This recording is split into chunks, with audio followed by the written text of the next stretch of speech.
Yeah. I think it's huge.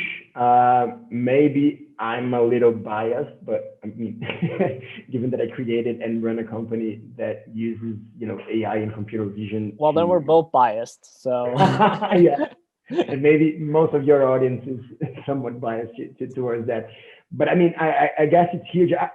I don't think it's that old or that solidified as people think. I mean, you have the Moneyball phenomenon sure, and things like that. sure. It's like a 15-20 year old thing, so Yep. it's not as it's brewing, it's beginning. I think that's the gist of what I'm Right. trying to say. But there are a number of initiatives and a number of trends that are making that push faster and stronger than ever. Right.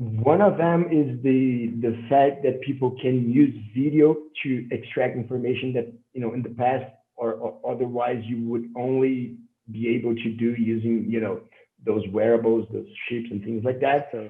So that's one thing. Not only because it's simpler to do, but also because in many cases it's the only way to do, just because the wearable technology is not that uh, it's not that cheap, it's not that easy for a number of cases. Sure. Another aspect that I think is making that push, you know, uh, stronger is gaming and gambling, as we were just mentioning.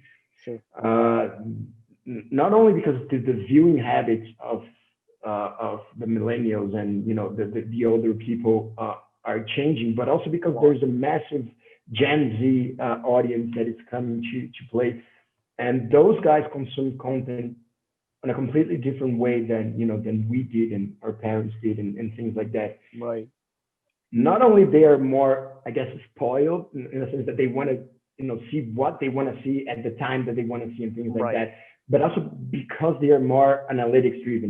They want to see what's behind the curtain, Right.